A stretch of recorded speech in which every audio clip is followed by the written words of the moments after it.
What is going on, college basketball fans? Today we're going to be talking about Cal basketball. That's right, the California Golden Bears are having one of the best off seasons in college basketball this year. And the big question is Cal basketball back already? They are attempting what I thought was the impossible, but it may just be possible in today's age of college basketball where you can go and pick up a bunch of players out of the transfer portal, and that is a 1 year rebuild. Last year, Cal went 3-29 on the season. Definitely the worst team in the Power 6 conferences, but one of the worst teams in all of Division 1 basketball last season. And they did fire former head coach Mark Fox, who was with them for 4 seasons. Well overdue that he was let go.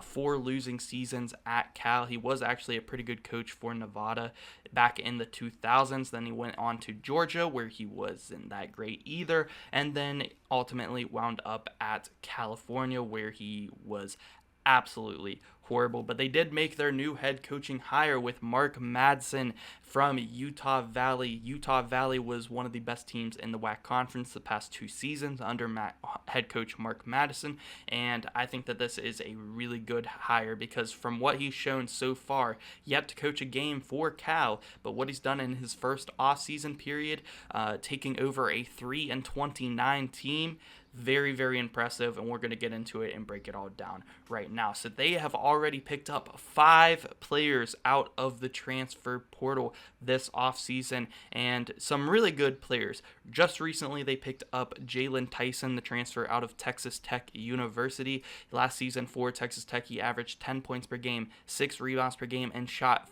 40% from behind the three-point line. He is a guard, but he is that 6'6" who can shoot 40% from the three. That is a very valuable player to have on your roster. They also picked up Farad iMac, who played for Mark Madsen a couple years ago at Utah Valley, then transferred out to Texas Tech, and now is going back to Coach Madsen at Cal, and I'm sure that he had influence in helping pick up Jalen Tyson as well, both coming from Texas Tech. But last season he did average 11 points and 8 rebounds a game for Texas Tech, but he was injured the first half of the season there for the Red Raiders. But the year prior to that, when he played for Utah Valley under Coach Madsen, who is his coach now, he did average 19 points per game and 13 rebounds per game. So we'll see if Farad iMac can get back to that production back with his head coach. They also picked up Jalen Cohn, the transfer out of Northern Arizona, and Northern Arizona was actually a pretty decent team last season. And for Northern Arizona last year, he averaged 17 points per game,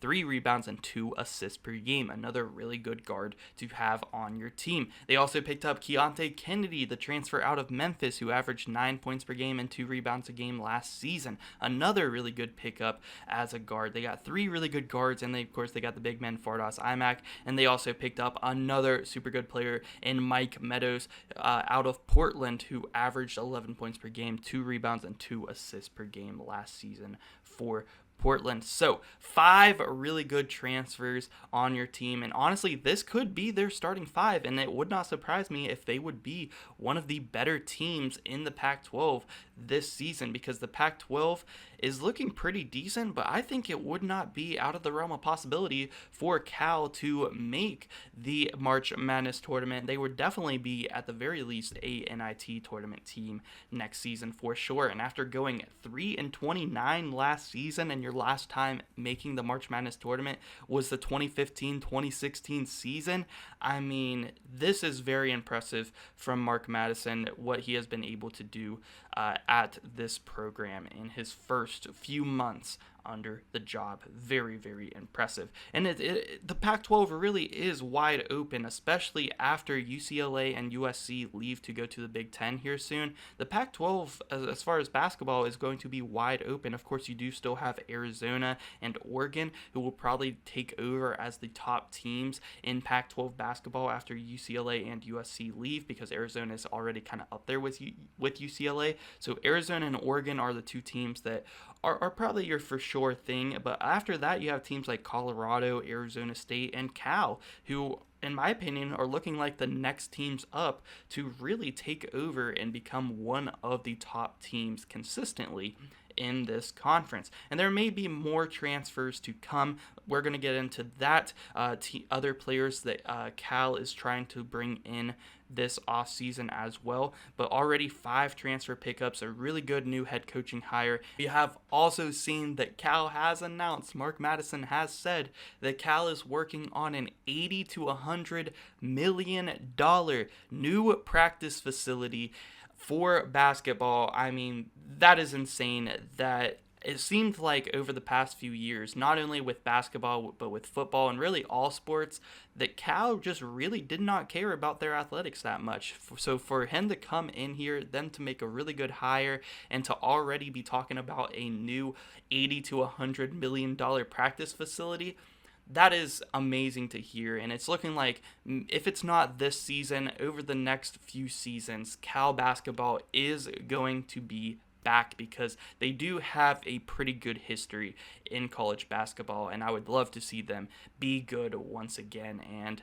the Pac-12 needs it. The Pac-12 needs more consistently good teams in that conference year in and year out, and this would be awesome to see. So other transfers real quick that they are looking to go after: Aziz Badiako, the transfer out of Utah Valley. I'm sure that Cal is one of the top teams on his list, considering his head coach did go to Cal. He did play for Utah Valley last season, so I think that it is probable that he could go to Cal to play for Madsen again next season. They are also looking at Jay Powell, a transfer out of Campbell, and Grant Nelson, although pretty much every Division I team is going to be trying to get Grant Nelson. I think it's pretty unlikely that he goes to Cal, but I thought I'd mention him here because Cal is contacting him and trying to see if he has any interest in coming to play for the Golden Bears. So that is going to do it for this video. Do you guys think that Cal can succeed in this impossible mission, which is a 1-year rebuild, going from a 3-29 team to a March Madness tournament team next season? I definitely think that it's possible. I'm really liking the way that their roster is turning out with these 5 transfers. And yeah, guys, let me know what you guys think. Thank you so much for watching. The history of Cal basketball is winning, and winning at a high level. Obviously, the national championship, multiple Sweet 16s, repeated NCAA tournaments. I'm going to do everything in my power, and we will restore Cal basketball to that level of play.